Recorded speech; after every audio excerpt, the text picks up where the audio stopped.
Good evening, ladies and gentlemen. Today is Tuesday, May 6th, 2014, and welcome to RoopleeTV episode number 14.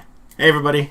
Like I said, yesterday and today, new time, new channel, same channel, but new time.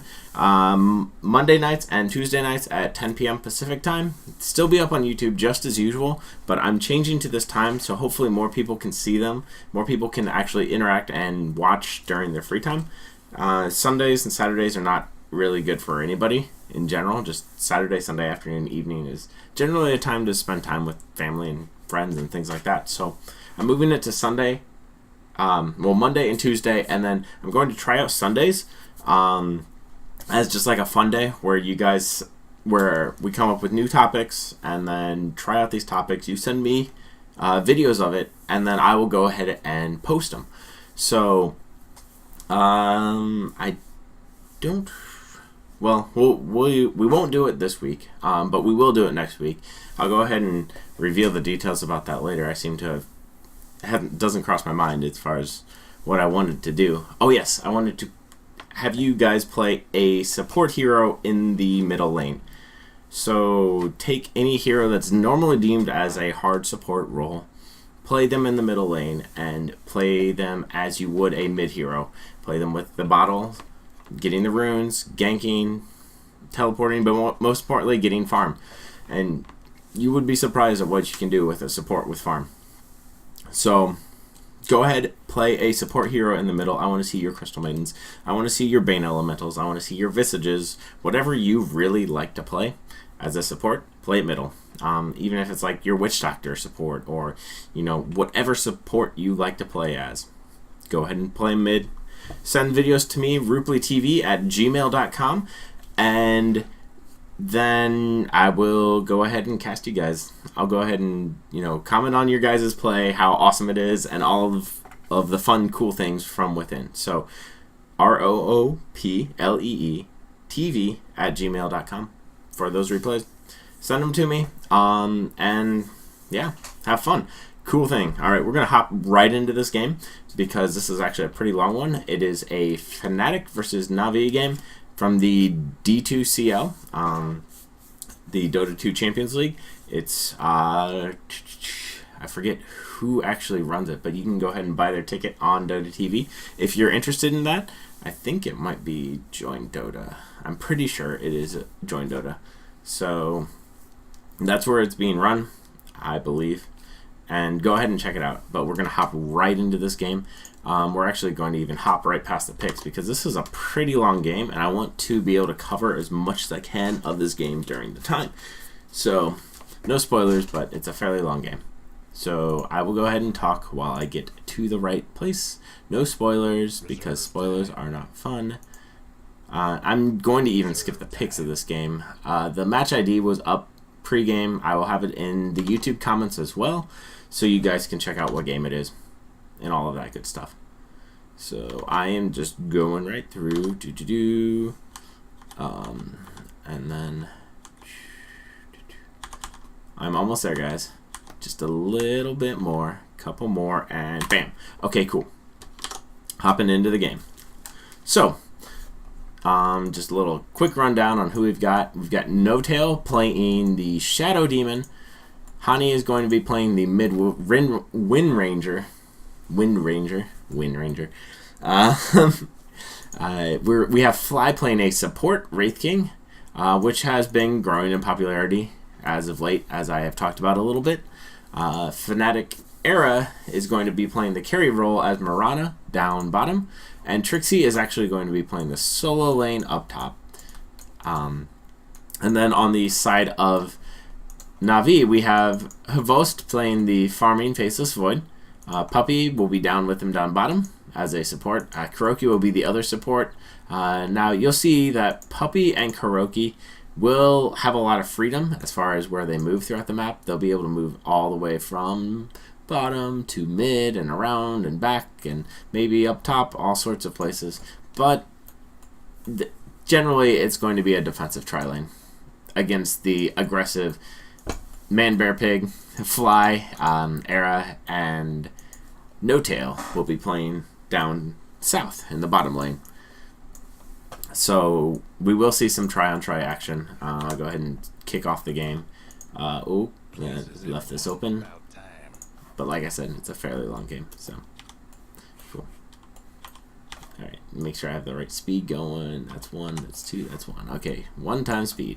Cool.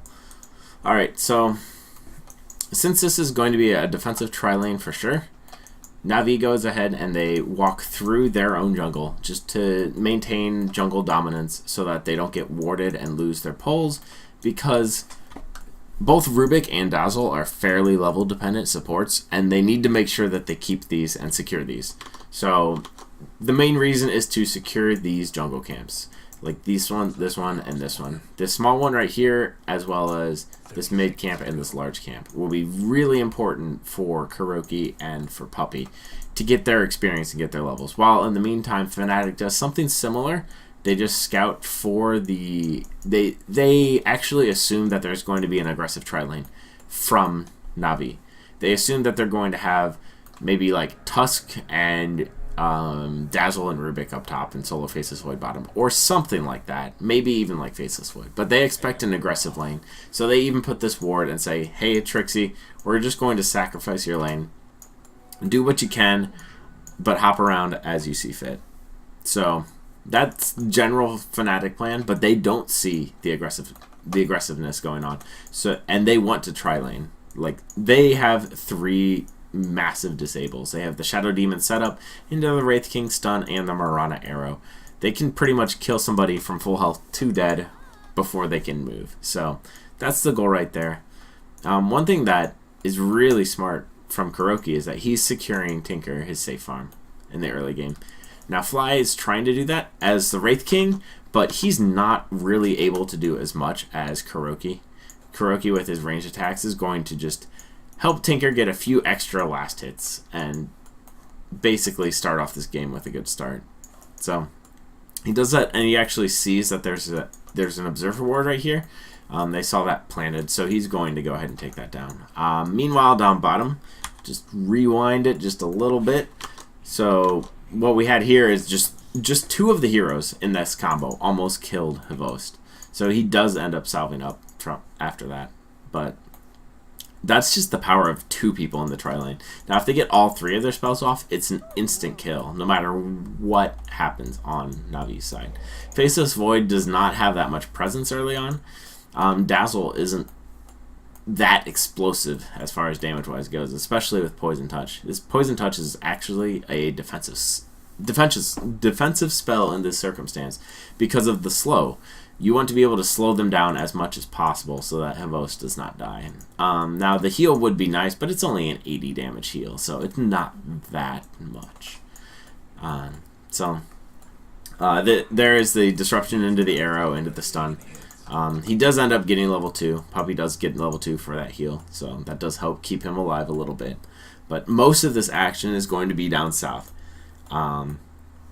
You could see that Kuroki did make his way down bottom, and we do have 3 heroes in this lane. So, as you can see, Hvost actually cannot get much done. He's just getting harassed like crazy. He only has 1 tango left. One thing I do want to pause it just for a sec, just to note out, is that he is pretty much out of regen 2 minutes in and just has a stout shield. So, like, he will have to get pooled some more regen or buy another salve or something like that just to stay in this lane. The arrow combined with, well, the disruption into arrow into Wraith King stun just makes Hvost cry pretty much. He's just going to get slaughtered here. So, I really need to keep my eyes down on this lane because this is really, like, the high action lane. But I can talk a little bit about the other lanes as well. We do have Trixie doing a good job against Funnick up top. Solo Tusk versus Solo Axe. Tusk can't really stay close, so Axe is able to just spin around and then maybe get a Battle Hunger off if Tusk is not near a creep. Get some extra damage. So these 2 supports, actually, since it's a tri-lane versus tri-lane, they're not able to pull this camp. That would mean pretty much certain death, especially since Fnatic's tri-lane is more powerful, a lot more explosive, and they don't have a saving spell right now. Like, they don't have even a shallow grave right now. They just have a heal. Like, there's one stun. That heal was actually pretty good, but check this out. So this is what actually ended up happening. So Havos got disabled. Shadow Demon runs in really close because they think they have it. Rubik actually picks him up and pulls him all the way down here. The heal does about a third of his hit points, and then Havos is just bashing him. He has backtrack as his other skill, but his health just goes down really fast, and he just gets cremated. I was talking about how they have a lot more explosive damage on Fnatic, but the problem is if those three stuns don't end up killing a hero, then they are very vulnerable to pretty much everything. And Faceless Void actually has a lot of right-click damage. If you look, Mirana only has 54, and that's with a Wraith Band. And Faceless Void has 70 with just 2 branches. So a lot of right-click damage coming from the part of Navi in general, as well as the Fade Bolt lowering their base damage. Hero damage by 14. It's actually really important to note is that probably saved their lives right there. So Puppey does go back and heal. Axe is able to just go up here. Actually forward back what happened is that so Tusk is not really picked up much in the pro scene. He just got changed a little bit, so he's going to be seeing maybe some more sunlight. We'll see. People are playing with him, but the biggest thing to note about his snowball is that it's pretty much a 4-second, I think it lasts 4 seconds, up to 4-second pretty much disruption. So like he can use it right here, and he's invulnerable. It's like a disruption that lasts 4 seconds. He does get a stun off and almost kills Trixie. He didn't have too many options, but he does end up dying there. So it will be interesting to see what happens there. In the meantime, another thing that happened is that we had Fly go ahead and rotate from bottom to mid to try and get this kill on the Tinker. He does get a stun off, but does not get the kill. And what this actually does, and actually helps him out, is that Puppey is here to teleport. So Puppey is teleporting right now. And Havos is down here with Kuroki, but Havos is actually in danger. So Puppey teleporting away just left Havos very vulnerable, and he just can't take this damage, and he ends up dying. So he ends up dying at the cost of Dendi being safely escorted away, which is obviously not good. The carry dying is never a good thing, but giving up a carry for saving the Tinker is not necessarily the best thing either. Fnatic is just staying in the shadows to try and get an advantage somewhere, but as far as Fnatic is concerned, Trixie in the top lane is doing fantastic. He already has a kill. He's level 6 at 4.5 minutes in, a level and a half ahead, and just has a way more farm. He's actually halfway to his Blink Dagger, and he has Tranquils and a Stout Shield. So he's doing fantastic, which is why they're not actually... Fnatic's not rotating up there for that very reason. And No-Tail does a really smart move here. A lot of times people just don't really like dying to neutrals at all, but he goes and he buys everything out, and then he goes and dies. If you look, he lost like 15 gold. So he lost 15 gold for 15 seconds of safe travel time back to town with already full health. Saved him about 30 seconds in total, and didn't really lose him anything. He lost, like I said, 15 gold. So he's able to just come back full health, full mana, way sooner than he'd be able to. He actually gets to be able to turn this around. If they would have gotten the arrow on that, that would have been a kill. So, like, just the importance of No-Tail going in and just dying to the neutral. They got them the Kuroki kill, actually. They ultimately got the Kuroki kill because of that. And maybe even the Havos kill. It's going to be close, but not close enough.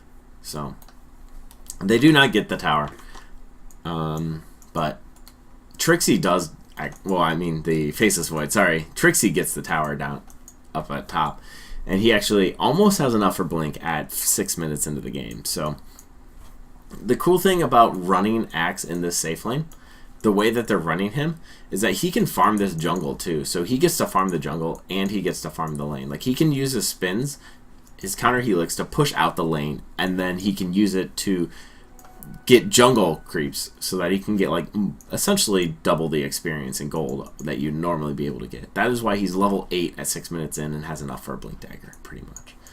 And he got a kill. I mean, he got a kill and a tower, so that obviously helps, but being level 8 at 6 minutes in is pretty phenomenal. If you look, the mid heroes are both, you know, level 6 and level 7, so he's a level ahead of both of the mid heroes and probably 2 levels ahead of Tusk right now. Poor Tusk. Faceless Void's actually only level 3. The disadvantage of a tri-lane is generally the levels. But the advantage of Fnatic's lineup in their tri-lane is that they can leave Era alone. That's the power of Mirana as a carry, is that she can safely farm now. And she can be by herself, whereas Havost has to play back here in order to safely farm. And needs the protection of his team doing things like this. Amazing Shackle by Hani is able to connect on Puppey, but Puppey is not going to be able to survive that. He does get hit by the Wraith King's Blast. Yeah, so this game in general, the Axe was a direct pick, like directly after the Dazzle was picked. Axe was phenomenal against Dazzle because it's the only thing that cuts through his Shallow Grave. So Shallow Grave, one thing I want to talk about, Axe, another thing about Axe, because people don't usually see him much, is that his ultimate, his Culling Blade, actually removes all debuffs and buffs from the target and then does the slam on them. That's really important to note because that means anything that's on that hero is going to be completely negated, including Shallow Grave. It won't dispel a BKB because it's a BKB. Axe's ultimate does not go through magic immunity. I don't think. But that would be crazy if it did. But yeah, so it's able to go through the Shallow Grave, which makes Dazzle's Shallow Grave not that useful this match. And that's the main, a big reason why you pick up Dazzle is because of the Shallow Grave keeps your carry alive for 5 extra seconds. But Axe will just completely negate that, and then he'll be able to keep going and just tank out more hits. So I do expect to see a little more Axe. It might just be a flavor of the month thing, but people are having great success with him so far. He might be able to get propelled to the level that Centaur is right now, as far as how often he's picked and banned. Kind of as the 3-player playing Axe in a lane and not really in the jungle. Kuroki's trying to grab his level 6 down here. That's why he's down here by himself instead of Havost. Havost can farm a little more safely than Kuroki can. So Kuro is just going to get level 6 on Rubik, which is amazingly important once you can actually spell steal. You can get any spell the enemy has at their level. So, you know, you can get that level 4 Starstorm, for example, and do 450 damage, or maybe it's more, to a single target. Let's see, how much is it? Yeah, it's oh no, it's 75%. So it's 625. Yeah. And this is the power of that crazy early Blink Dagger. He can just blink in on Havost. He doesn't hit the Quelling Blade, or the Culling Blade, sorry. But they're actually able to turn this around. Navi cuts off Fly, and then they're able to kill him. Trixie is too tanky to pretty much be killed right now. Level 8 still, almost level 9. And he has a Blink Dagger Stout Shield. So he's pretty much too tanky to be killed. Era can safely free farm down here. There's nothing that can contest him, really. Navi, if they go and they snowball and lift him, they might be able to contest, but they have to commit a lot to killing him. And it's easier to play more safely to try and keep Havost alive, but Havost already has 2 deaths and 19 last hits 9 minutes in. So he's really far behind. Really far behind. And more of what I was talking about, Trixie is able to just farm the jungle while nobody else is looking. I mean, or while the lane is pushed out and Havost is farming the lane, Trixie can actually farm the jungle even with like 90 hit points. Now he's going to go back. Not quite risk that. That's a safe call for him.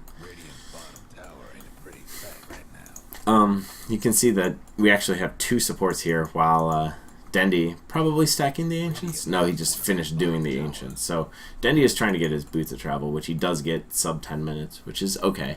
It's pretty, you know, between the 8 and 12 minute mark is when you expect Boots of Travel. He does have 46 last hits, so he did alright. The one death really set him back, though, that extra minute or so. But now he'll be mobile and be able to go around the entire map doing everything. I can actually speed this up just a little bit. Actually, I won't speed it up because I can talk about the actual goals of the teams. Just after this, couple of fights here. The March of the Machines actually creates a ton of space for Kuro to just run away, and then Fnatic can run in. This new snowball with the launcher is, like I said, amazing. It's a 4-second disruption that you can pull your allies into, and you can actually use that defensively, but the main problem is you have to go offensive after it. He's looking for another snowball, as you can see, on to fly. But Trixie is pretty unstoppable this fight. That early gain that he got gives him this tranquil boost. Now he has a soul ring, so he has indefinite, just, you know, mobility and potential. He doesn't have to worry about anything. He'll always have enough mana and enough health for everything. See, his ult actually only costs 60 mana too, so he can just dunk all day long. Hvost, so this is one good thing about Faceless Void, is that he can participate as soon as he has his ultimate, assuming you have enough damage on your team. Now, the reason they could do this is because Dendi has March of the Machines, and that's able to put out some damage while Faceless Void is in his ult. But Faceless Void is in a bad spot, and like I said, just Trixie being completely unkillable right now, or pretty much unkillable, put a big hamper on anything that Navi wants to do right now. Tusk is really good against weak heroes, and as far as this game is concerned, the only hero he can pick off safely is the Shadow Demon if he doesn't have disruption. Wraith King and Axe are impossible to kill, and Mirana and Windrunner can just escape. So Tusk is really good at picking off the Rubiks and the Dazzles. Honestly, that's really what he preys on, similar to a Nyx Assassin, something like that. But you can also bring your team in, so it's got its trade-offs. Like I said, Trixie is just able to farm wherever he wants. He can just farm in the enemy jungle. It doesn't matter. So he's free farming. Hani he's not doing terrible, but he doesn't really have much to show from it. Unlike Tinker, Windrunner doesn't really come online immediately with Boots of Travel or a single item. Tinker is so dependent on his Boots of Travel that if he doesn't get a good time on it, it's pretty much like a wasted hero slot. So you have to get a good time on it, but it makes a huge impact once you do get it. Yeah. So Trixie is able to control this middle game. Faceless Void is able to get nothing done. He's farming down here. Nothing done at all. Pretty much just holding on. This disruption actually prevented Rubik from doing anything. Fnatic was able to jump in. Fun fact, you can actually load your sigil into your snowball, but just the amount of frontal presence that Fnatic has makes it pretty difficult for the squishy heroes of Navi to stay around. So Fnatic is doing really good right now. They're getting a ton of farm, mainly because Trixie has so much net worth. If we look at the net worth chart, Trixie as the Axe has a ton of net worth. Dendi's actually up there as well, but if you look, the next three are on the part of the Dire. So Fnatic is doing really good as far as that's concerned. Axe is just down here trying to push out the lane. So this creates no room for Hvost to farm, even with his backtrack at level 2 and his level almost 8. He has to run away, because if he goes up to that lane, Trixie can blink and just smash his face in. It's level 2 Calling Blade, which means that it does, 350 is the kill threshold. And I think it's pure damage. No, it is magical damage, so. Yeah, at 350 damage, it just immediately crushes them. Fnatic is going to go for a smoke. They want to try and just keep the pressure going, as usual. When you have an advantage and an aggressive lineup that can take advantage of it, you are going to take advantage of it. They're watching right here for Tinker's stacks. That's super important, as well as just going and just, like I said, maintaining map presence. Their number one goal right now is to kill Hvost as much as possible. That is really their only threat to this entire game, is Hvost.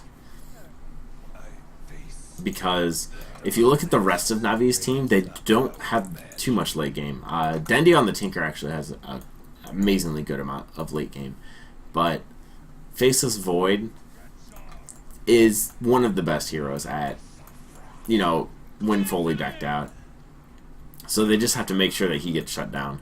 And if they can continue to do that, they can win. But even if they slip up and, you know, Hvost gets 10 minutes of farm, something like that, he's going for a late Midas, a very late Midas, 16 or like 17 minute Midas on your safe lane farming support, or safe lane farming carry. Not support, he's a carry.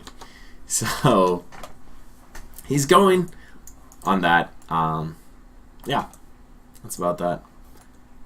So I just actually I want to talk a little bit about the team strategies just a little bit more, because yeah, it maybe I'm just kind of brisking over everything more or less, but I want to talk a little bit more about the strategies. So let's go right in.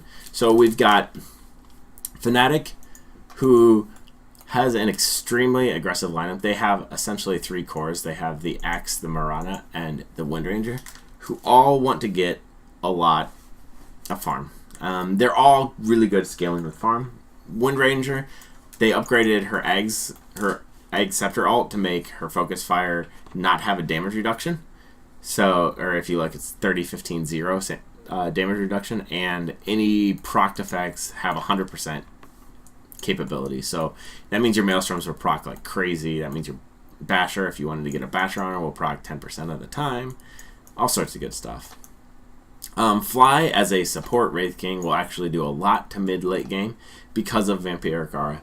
He can bring 30% lifesteal to ranged and melee heroes, which means that no one else on the team has to buy lifesteal ever. Not to say that anybody was, but nobody has to, and especially heroes like Wind Ranger will just knock up to full health with her ultimate, with her Focus Fire, pretty quickly. No-Tail is going to be the hardest support this game. He's buying all the sentries, all the observers, and his goal is to just stay in good positioning for the disruptions. Keep his team alive when they jump on him, especially against Faceless's ult. So that's a big point, that they really want to make sure that Faceless doesn't do much during his ultimate. Navi, on the other hand, they want to get Dendi farm, and they want to get Hvost farm. Like, they have 2 big farmers. Fnatic is the active playmaker of the bunch. Like, he's not going to be able to get as many last hits. As you can see, he has 21 at 15 minutes into the game. So not that many last hits. In fact, last hits aren't too high across the board for Navi outside of Dendi. Dendi has 84. So yeah, overall they want to get the farm on Hvost, the Faceless Void. Dendi will be able to get farm wherever because he's Tinker. But the key point of Dendi playing Tinker is that he's going to farm in the most dangerous spots he can. He has Blink and Boots of Travel, which means that he can farm up here if he wants to. Like, he can farm all the way up here. As long as he's smart about it, he can farm up here and like in the enemy jungle almost, because he can just blink into the trees and then he can get out from there. On the other hand, Puppy, he wants to stay back and try and use a Shallow Grave whenever he can. He really has to be careful about when Axe is around, because the Shallow Grave won't do anything. And also, the Culling Blade doesn't have a cooldown if you kill somebody with it. So, that's another thing. It makes it really difficult to lay Shallow Grave effectively. I'd say Puppy has the hardest time of any hero in this game as far as landing his spells. Then followed shortly by No-Tail on the Shadow Demon. Shadow Demon is actually a very complex hero to play. Because Disruption can be used both offensively and defensively, you have to be really spot on with your decision making for it, and when to use it and when not to use it. Because if you get caught without a Disruption, you're pretty darn useless as a Shadow Demon. Like, this is his bread and butter skill.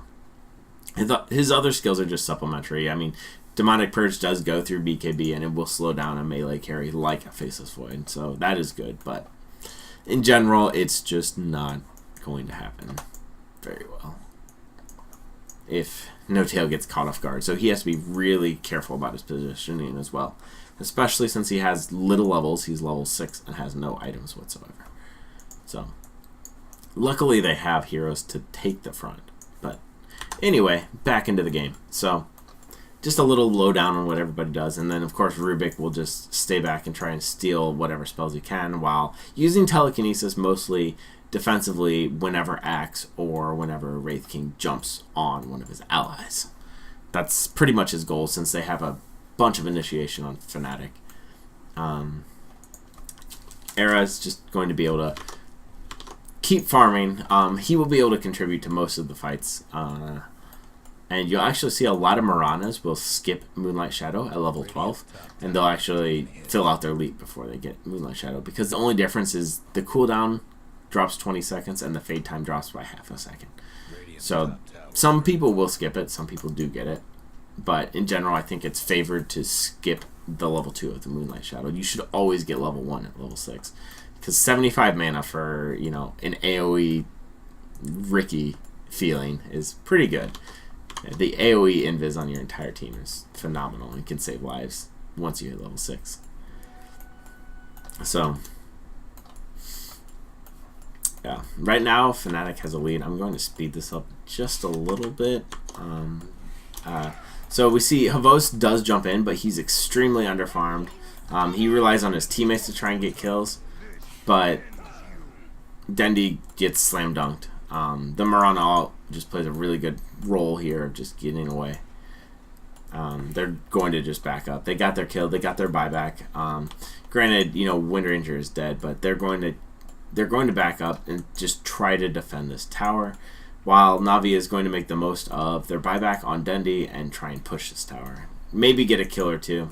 They're just trying to scout for kills, trying to scout for towers. But one thing that was really cool is that if we go back here, we can see that No-Tail and Era are just back here waiting. So they're looking for this pincer attack, and it'll just be able to get hit.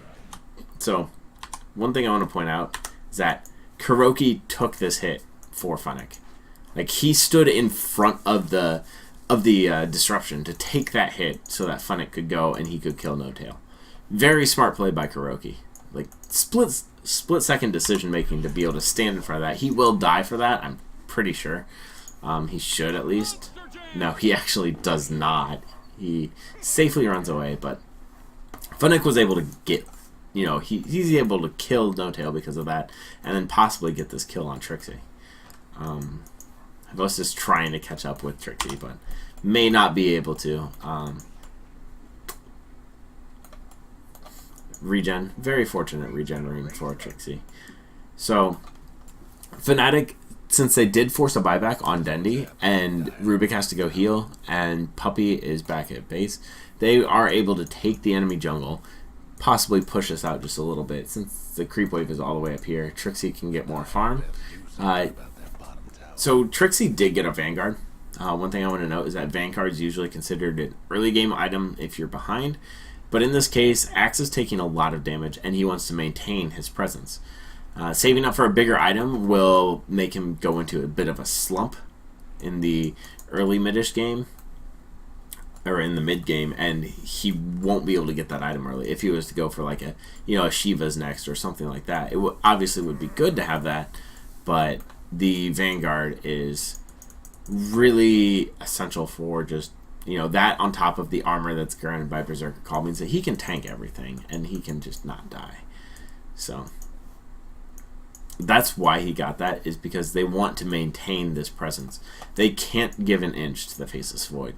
They are running on a clock and they know it, so they have to pretty much just play by the minute. Like, not really save up for huge items. Granted, they are getting things like Blink Daggers, but if you look on their team, nobody has an item that costs more than 2,100. We've got the Yasha, I think is the most expensive item. There's a Force Staff over here.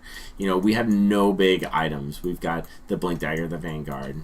We've got nothing on No-Tail. So they can't afford saving up for the big items yet. And if we look, I don't think anyone actually has a big item yet. There's the mechanism. But Havos needs to save up for big items, and slam dunk. So Berserker Call into the arrow, just it's awesome. And this is what I was talking about with Tusk not being good against big fat heroes. Like, he went in, he used all of his spells, and Trixie is still at 1,000 hit points out of 1,400. So, like, Trixie just beefs through it, and it really slows down his team. So Fly is going to get just hit down here. Brilliant, brilliant positioning. So I actually want to point out this awesome positioning. If we look, this whole game, No Tail and Era have been down like together, out of the way, while their big beefy heroes, the Axe and the Wraith King, are in the front lines. Since Wraith King is now level 11, he has a 160-second cooldown. Big milestone for Wraith King, since 260 seconds is like almost 5 minutes. Like the longest cooldown in the game, I think. So he is able to just sit up in the front with Axe. If he dies, whatever, he comes back alive, and everybody's slow by 75%. And Wind Ranger can get out of pretty much anything with the Force Staff and the Wind Run. So this positioning let No Tail just cast that disruption and just completely stop that ultimate, and it's just like nothing can happen. And like I was talking about before, Fnatic goes on the one hero they can try to go on, which is No Tail. But Trixie is just there to Berserker's Call and just pull everybody off of them. This is how amazingly powerful and aggressive their lineup is right now. They're diving the tier 3s at 20, I guess it is 20 minutes in. But the tier 2 is still has full health, and they can just jump into the tier 3. And also it shows the potency of Wraith King as a support. Because he can take the brunt of the damage in the front line and provide all of the auras and whatever. You know, he's an amazing gem carrier because he usually doesn't die twice either. And if he does, then your whole team's probably dead. But he's able to jump in. And they're able to dive and get like 1 or 2 extra kills every time he uses his ultimate, if you use it aggressively like that. So he nets you kills that you normally wouldn't get, and safely get out alive without even losing your support. Trixie is also, like I said, uber tanky. He's going to go for a pipe, so it has a nice easy build up as well. Mana Style does not have a terribly hard build up, so like I was talking about, no big items. In fact, a medallion bought by Fly at 22 minutes in just to get Roche down earlier.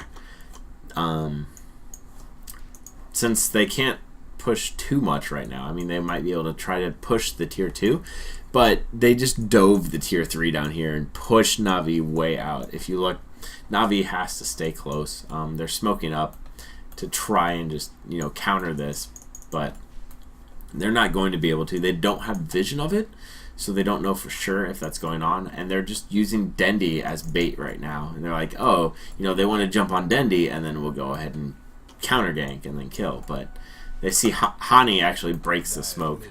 Smart plays by Hani, by the way, to just stand out here and to keep the rest of the team safe. Yeah, Trixie being able to go into that fight, and that's what I was talking about with Trixie's Calling Blade, is that it can just kill through Dazzle's Shallow Grave, like just completely disrupts it. So No Tail does die and buy back, but that's okay. That happens. This actually clears the way for Fnatic to finish up their Roshan. Navi spent a lot there. They even lost their Faceless Void in that engagement all the way up here because Trixie was able to keep him at bay, pull him in, and get the kill. Since Faceless Void is now back, but Roshan was almost dead, they were able to do that. No Tail's going to die again, so he's gone, but Trixie's just... The Calling Blade just... It peaks out at 450 damage now, so, you know, if we look at, say, Dazzle... No, Dazzle and Rubik are both dead, so never mind. When they come back alive, we'll see how much 450 hit points is, just as a pure damage threshold. But Axe is going for pipe because the amount of just magical damage and just, you know, burst damage in general is pretty big, and it keeps him alive, it keeps his team alive. You don't see too many pro teams actually go for the pipe that often, but It's good in certain circumstances, like when you have a big beefy hero who wants to take all of the damage. It just gives you that much spell resistance. 30% is a ton. It makes you feel like anti-mage, honestly. It's like a miniature anti-mage, but an anti-mage with 1600 health and 10 armor and a Vanguard. So at this point in the game, it's just crazy. Like I was talking about before, Dazzle has 891 health, and Rubik has 1000. So like half of their hit points, even with multiple bracers, magic wands, all sorts of good stuff. It's just half of their pure hit points as damage. Really, really scary. And also no cooldown on it, so you can just slam any hero that's down to half health. Navi, on the other hand, they are struggling, yes, but they always have the fact that Faceless Void, if they can secure his farm, he has 8 deaths. Hard to secure his farm, but if they can secure his farm, he will do fantastic. He got a Ogre Club, so possibly BKB, but we'll see what actually comes up. The problem with BKB is that it will give him no offensive potential whatsoever. Like, he won't be able to kill anything by himself, and it relies on his team having a lot. He's getting a lot of heals, actually, from his team, between Mechanism and just keeping alive with that armor buff. Able to take down No Tail and take down the Wind Ranger. Hani on it, but not able to do much more. And also that just this, you know, blink, blink, blink, like blinks everywhere. Just these poor supports are not able to stay alive against all of this blinking potential. Their one saving grace is that Dendi has March of the Machines that they can't run into. And if you can just, that 75% slow, let them get the slow to almost kill Dendi, but Axe was not, he was almost dead, so he couldn't do it. Yeah, so if we actually look, I don't like to look at Golden Experience Graphs because I feel like they're sometimes mistelling. But as you can see, Fnatic has a substantial lead.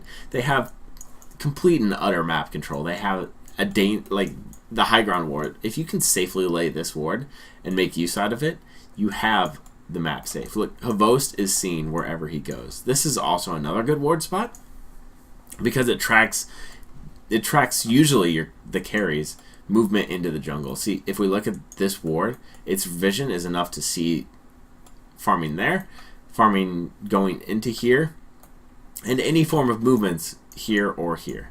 So you can pretty much track the entire enemy's movement through the jungle with that kind of ward. And because of that, they're able to just catch Havost out. They probably won't be able to get the kill here. Actually, they get put in a really bad spot with Hani just in the middle. No Tail has a really good disruption, but the immediate Faceless Void ult on top of that makes it really good. Trixie is just on top of these calls, like saving lives left and right. He will be able to get out, but Arrow does die a lot. He died his Aegis and his other life there. So not a good engagement for a Fnatic at all. It looked to be good, and they've been able to be aggressive, but this is what I was talking about with them having to keep this aggression going, because fighting into March of the Machines is really tough. It does a boatload of damage, a lot of damage. So that keeps them out of the fights. And Faceless Void's ultimate on, you know, a fairly respectable cooldown of 100 seconds keeps them honest about their play. If they try and go in and they just try to get too aggressive, he can turn it around even with no real big items. So he can't do anything much. Dendi is able to, like I was talking about before, he is able to push these towers where nobody else on his team can farm. Similar to Furion, he can farm where nobody else can farm. There's no way that Havost could farm this camp right here, but Dendi is able to, and then he just goes back, bottles up, mana's up. He's actually going very aggressive build with the Dagon. I do enjoy this build with Tinker. I feel like it's good to get that Dagon as a third item. You get Boots of Travel, you get Blink Dagger, and then I usually like the level 1 in the Dagon, and then possibly a Sheep, depending on what the enemy has, but Hex won't do too much in this game. I mean, you can Hex Axe for a bit, but he still won't die during that Hex. And they don't really have any powerful right clicks on the side of Fnatic outside of Windranger. So he doesn't really need to be able to hex people over and over again as much as he needs to be able to just burst down their tanky heroes. So that's why he just goes to continue up that Dagon. See, right there. Also what I was talking about. With that Blink Dagger, Dendi is able to safely farm anywhere. He was teleporting out and almost got Berserker called. But he just canceled his TP, blinks, rearms, going to Soul Ring, pop away, get mana, and just cause the entire Fnatic team to try and kill him while, you know, Navi is able to get some farm and push farther. So Hvost is going for the Aghanim Scepter, which is a really good teamfight oriented build, but it's hard because it doesn't give him his solo killing potential. Now Dendi does get stuck in the chrono, which is unfortunate because Hani would have died during that pretty surely. But instead he got shackled right after it ended and ended up dying. So, as I was talking about, and I still reaffirm it, that Wraith King support is just incredible. Turns around this entire fight, like goes from, instead of him just dying, he ends up just turning around the entire fight. They get 3 kills off of his dead back. So Hvost is the only one to really actually, you know, get out of that semi-unscathed. He is actually 500 away from his Scepter, so he's almost there, 30 minutes in.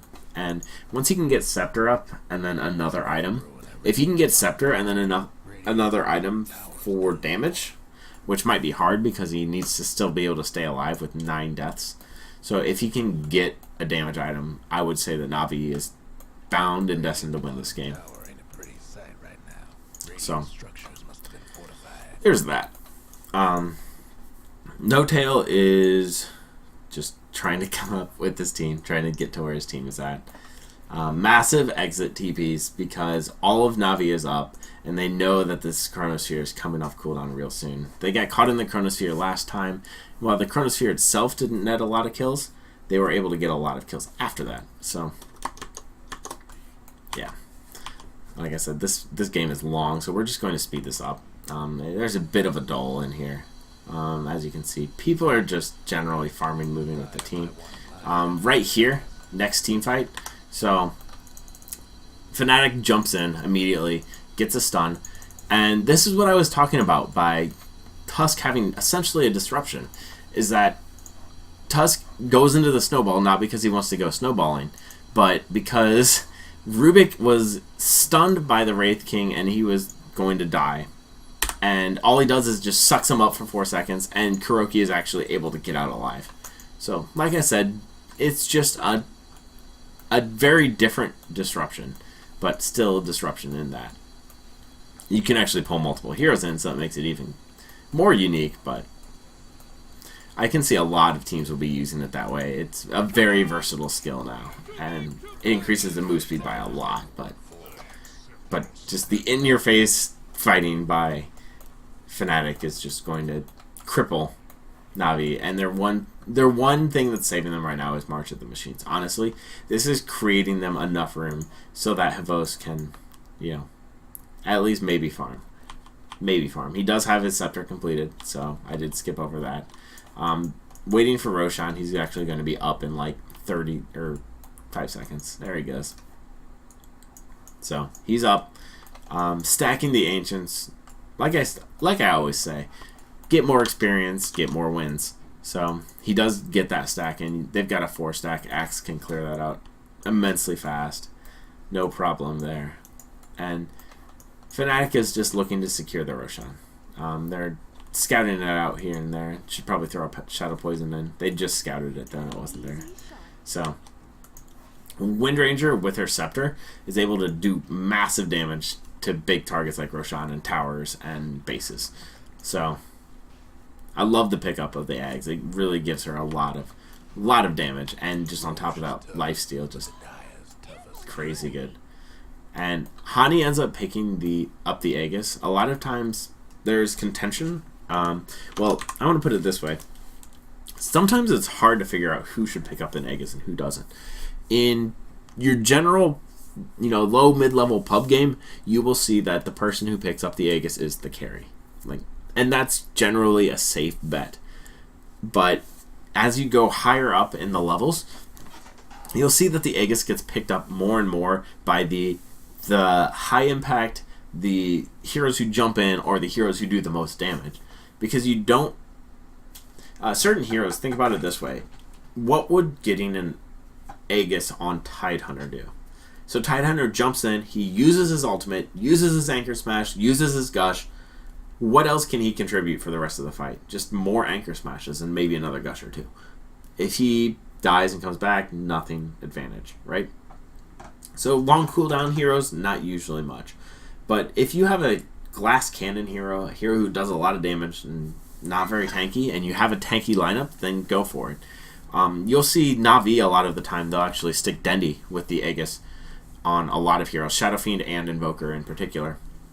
Because Invoker always has spells, and he always can keep using them. I mean, even when Havos is playing a hero like Spectre, they'll stick Invoker with it, because he is a fragile initiator. If you have really good positioning, you jump in, you initiate, boom, everything blows up. But if you get caught out after that jump in, you will die, but you can come back alive.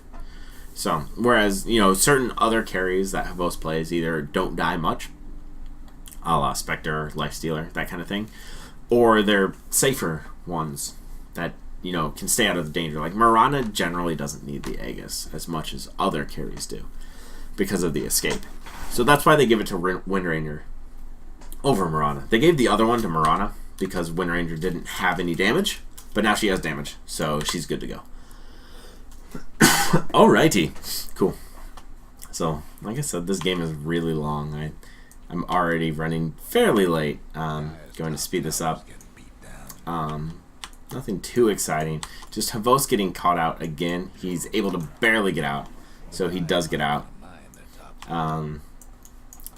Trixie tries to run in all by himself against 3. This is just the result of him being so incredibly big that he kind of doesn't die here. I mean, he definitely can die and may die, but he ends up killing a creep to get that move speed. He does get zapped by Dendi and then ends up dying. A bit aggressive, like I said, by Trixie. Didn't need to go in by himself against 4 heroes, but, Fnatic is still turning it around. Kind of. Actually, not at all. I lied. Just kidding. Fnatic end up losing 3 heroes because Trixie really wanted to just go in and kill everybody. That's, like I said, that's the case of when you have a really good game and you feel more powerful than you actually are. It happens to everybody. And then you die and then you're like, oh, I'm actually not indestructible. At 14 kills, 2 deaths, and 12 assists. He thinks he's pretty well indestructible right now. But it's the March of the Machines, like I said, going into that, and also with the Dagon 5 up on Tinker. And Phaseless Void has the eggs, and we'll be starting to get another item here in a second. He has double damage, so he's got damage now, guys. He's good to go. Damage acquired. There actually, one advantage to having Fly on the Wraith King as a support is that you can prioritize some farm to him, and he scales with items as well. They just increase his Mortal Strike to up to 300% critical damage, which is pretty big. I mean, if you think about it, Phantom Assassins is at like 450%. So this is like the second biggest crit in the game now. I think it's as big as Tusk's Punch. Tusk is 350 for 1 attack. So it's pretty much like Tusk's Punch without the cooldown or the disable. So this awesome smoke by Fnatic is able to catch them off guard. But like I said, the pseudo disruption from Tusk is just so powerful. Just check this out. So Kuroki goes in, he's getting bladed, mech'd, and then he gets saved, as well as Faceless Void. Like, they all 3 just right in there. Granted, it's not going to really be able to do too much. Everyone's blinking in and out of the fight. But a very nice defensive ult by Havost. Actually, Funnick is able to catch the no-tail out, but it's not worth it because the rest of the team caught up. Like I said, awesome ultimate by Faceless Void to just be able to lay it and get out. And he is going plate mail, which could be AC or Shiva's Guard. I can tell you right now that that is not an aggressive item. It's not the damage item that he needs. So he'll be going a defensive item, and then if he can get that plus something for damage, you know, I don't know what, but, you know, an MKB or something like that, then they'll be in a really good spot. Or Butterfly even, because the side of Fnatic, they're not going to build MKBs unless it's on the Wind Ranger, and they know Havos is so incredibly underfarmed that they don't have to worry about that. Even with the backtrack at 25%, they still don't worry about the MKBs. Yeah, so let me speed it up some more. Not too much going on. Navi just has to fight his 5 in order to secure farm. And then, as you can see, Fnatic is also fighting his 5. I'm just looking at the minimap right now to give you an idea. Everything's moving incredibly fast, but there's not too much going on. Alright, so here we've got another engagement. Dendi was able to get an F-Blade, and he's actually able to just burst down Trixie, which is a big turning point for them. So Trixie has lost his advantage as far as it comes to actually just crushing, you know, to just jump in and do whatever he wants. He's lost that advantage, and the Wraith King has also lost that advantage too. He's not as tanky relative to how much he was earlier on. He can't survive this all. I mean, granted, that was just getting caught off guard, but Gem does go down. Like I was saying, Fly. He's a really good gem carrier, the Wraith King is, so they try and go for that. But crit was picked up on Wind Ranger, so more damage for the 0% damage reduction, which is really cool to see. Players actually experimenting with their new items and new metagames. So, as Dendi is able to play like a Nature's Prophet, essentially, with, you know, unlimited cooldowns, he's able to come in and out of these fights as needed. So, Navi is going to just basically quasi-team fight with Dendi there when the team fight actually breaks out now. Havos won't be able to farm much more, but that's okay, because Dendi can kill everybody inside of their base. He can one-shot. Like, he can one-shot No Tail. Just with his 2 spells. His Blast just destroys people. And that was what I was talking about earlier, is that Dendi just needs to be able to nuke down the big heroes. If they can get past the health curve of Fnatic, they can win this game. Because while they do have massive health, they don't have a ton of damage on Fnatic's side. So these fights are going to take a long time in general. I mean, as you can see in this fight, like, even with if O's gets his ult, he actually has a Shiva's Guard now. So he has Shiva's Guard. He's trying to just get work done, but he just doesn't have that much damage. Dendi does get caught out here, but the Tusk disruption, as I like to call it, saves him. And then he gets shallow grave, but he's not alive much longer with the Culling Blade coming. Oh, he did get punched, but yeah, this is just tough. Like, if it's all about the health curve in this game. Dendi's trying to just beat out the damage, and Fnatic is just trying to stay alive. They actually have like Blade Mail and Vanguard, and not necessarily items to give them infinite survivability. And that's why Dendi's build works so well this game. But he is looking pretty bad. Yeah. I'm pretty sure he didn't mean to blink that way. I think he double-clicked on the blink because that'll bring you in the direction of home. He was right here. If he would have blinked up here, he would have been a lot safer. See if we actually look. He was...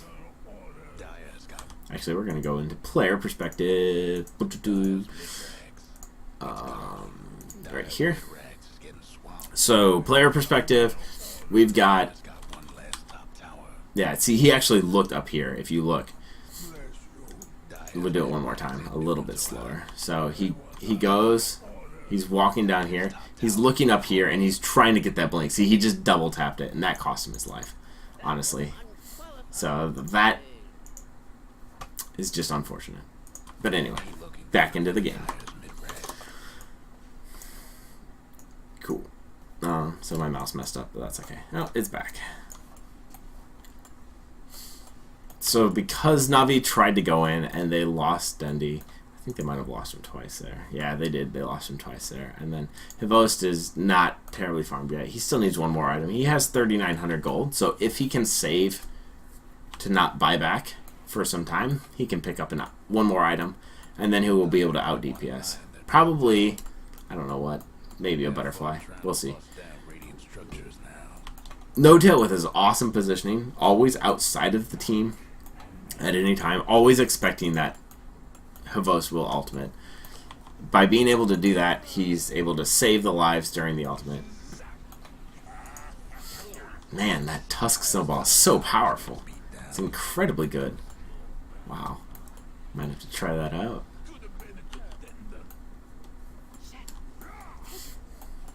So Kuroki's dead.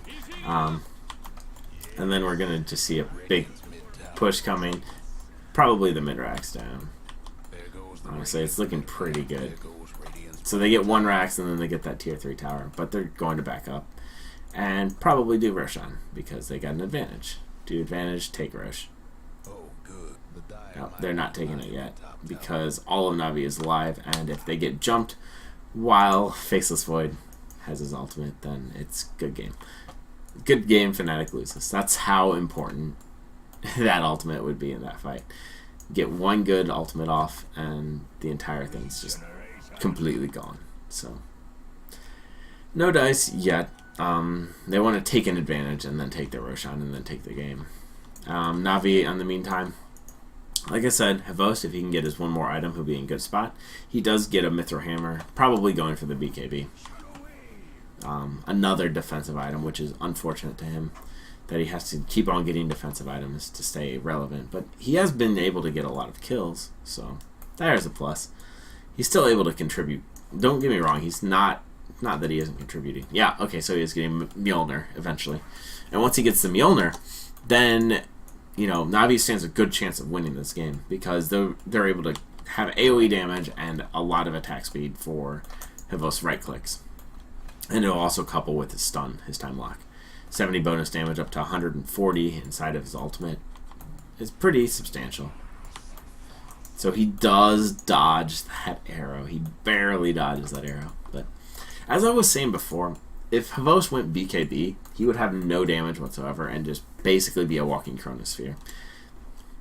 Pretty much like an Enigma at that point, honestly. Not too much more. So, very good to actually get a damage item eventually on the hero, even if it does mean not having a BKB. Even so, like, BKB is going to stop a Mirana stun or a Wraith King stun. Not too much else. And I guess a Shackle, but it's not worth it when he already has committed the Ag Scepter and the Sheep's Guard for utility and defense. So here we're going to actually see a big team fight coming up in a sec, I imagine. Oh, no. Navi backs off. So, speeding it up. Looks like Fnatic's just going to go offensive. Maybe go to Rosh if they can. So, if somebody can get this next Roshan, it's pretty much a game changer and will win for whoever gets it. Especially Navi. It's more important for Navi because then they can keep Hvost alive. And Hvost can actually do... He'll be able to cast his ult twice if he has the Aegis, for sure. And that's remarkable to have 2 Chronospheres for 6 seconds? 5 seconds? Yeah, 6. 6 with Scepter. So, rightio. Funnick is actually able to use this to scout, which is really cool. It has 5 hits on it, so it doesn't matter whether you do like no damage or a ton of damage. No-Tail always has the perfect positioning and disruptions for his team, and that's saving his team over and over again. So they jump on Hvost. Hvost is able to get out. We'll see actually if he can get fully out, but so Trixie jumps in. It looks like Hvost is pretty safe now. Yeah, he'll be safe. But Fnatic is able to pick off the stragglers. They're able to pick off Dendi and Kuroki, and maybe even get more. But they're not too interested in chasing this too far. I mean, they know if they can get this kill, which they can now, that they can now go and they can do Roshan. Or they can go Rax. Since they do have 60 seconds on Tinker, they can probably just go Rax right now, which is way more important than the Rosh. But instead they do the Roshan. Tinker, did he buy back? Yeah, he did buy back. So they forced the buyback from Tinker, and then they're able to do Roshan, which is almost as big of a win. The buyback on cooldown for Tinker is the most important part about this, because he pretty much has unlimited money now. If you look, he has pretty much unlimited. Not really much he can do. Havos does get a good... he got a really good Chronosphere, and they're actually to get the Roshan kill, but that's not the important part at this point.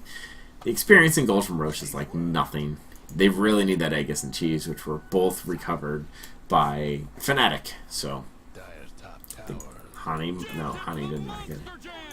So, Wind Ranger bought back. Wraith King is coming back. Yeah, so one thing here is that Havos has his damage item now, and they're able to just clean up like crazy. They're just forcing buybacks. Axe bought back. Wind Ranger bought back. Which also means that Fnatic wants to keep this aggressiveness going. Havos gets in danger. He's probably going down here. And that's the power of Axe right there. Havos would have been safe. At least probably safe. But Trixie's Calling Blade just smashes them in. And then if we look now, Havos doesn't have buyback, I don't think. Oh, he does have buyback, so he'll probably have to buy back here. But Dendi does not have buyback, and they're able to just pressure as much as possible. Trixie going crazy again. He's going to die, but, you know, whatever. Or maybe not, because he has 65 armor. You know, no biggie. Wow. Wow. That's pretty incredible. How tanky he is. Just all that armor. But the negative armor from Dazzle is actually cutting through him like crazy. So he does end up dying between two wall responses, punches and everything. They were able to get the middle axe, but they were also able to buy enough time for Dendi to almost be back. Havos is down for the count now, which is not good. Dendi being able to come back might be able to save it, but their throne is already at half health, so just a little focus on the throne and it'll be dead. And they kind of just keep things off the throne and just kind of, they're just going for it at this point. Good game. Well played. And there's that. Cool. Alright. So, there's that game. Sweet. Game ID right here. But anyway, hopefully you guys learned a bit. Like I said, this game was a long game, so I wanted to just breeze through the later parts. A lot of things about these games in general is that they kind of devolve later on, and they become less of an actual, like, you know, less technical and more strategical.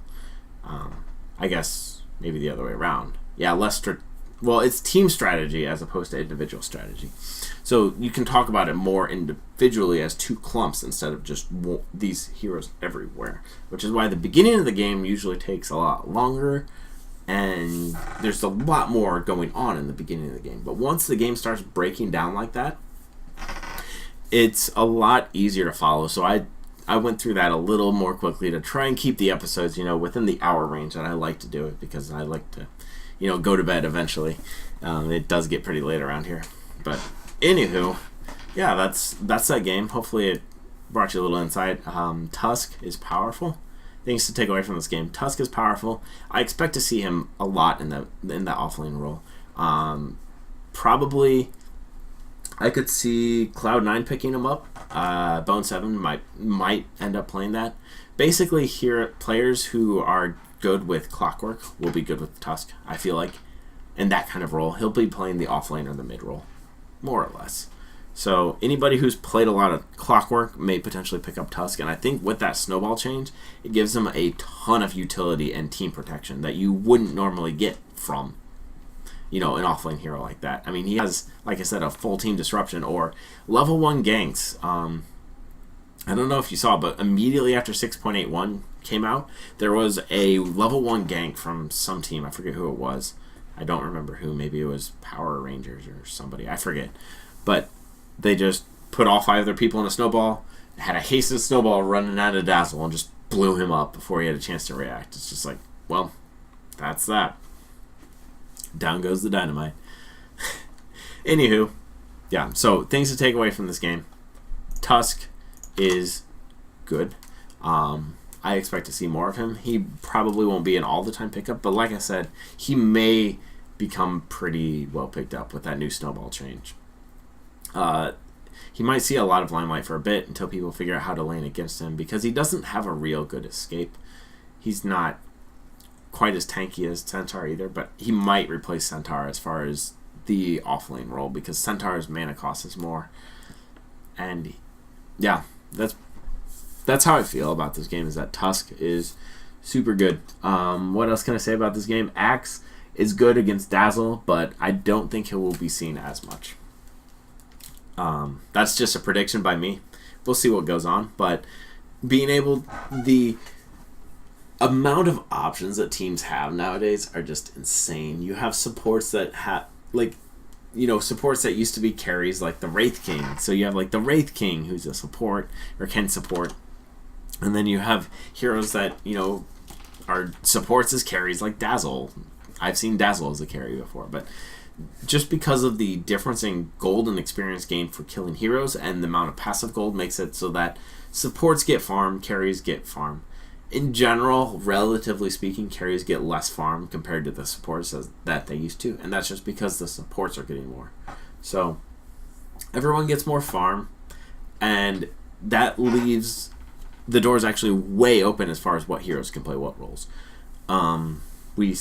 We see all sorts of heroes playing all sorts of roles in all sorts of lanes, and it's frankly really exciting. I expect the next few weeks to be pretty cool. And this is just one of the games that I showed that I wanted to show. Wraith King did have a Scythe of Vice, to give you an idea. If you build your hero correctly, you can actually play support pretty much no matter what hero. There are definitely exceptions to make it worse. For example, lack of disables is a big hindrance, and lack of nuking potential. If you have steroid spells, like abilities that scale well with items, he's not a terribly good support. But anyway, so the Sunday Fun Day, send me videos of you playing support heroes as mid, and yeah, that's about all there is to it. Play support heroes as solo mid, and cool. That is RoopleeTV episode number 14, and I am out of here. Peace out.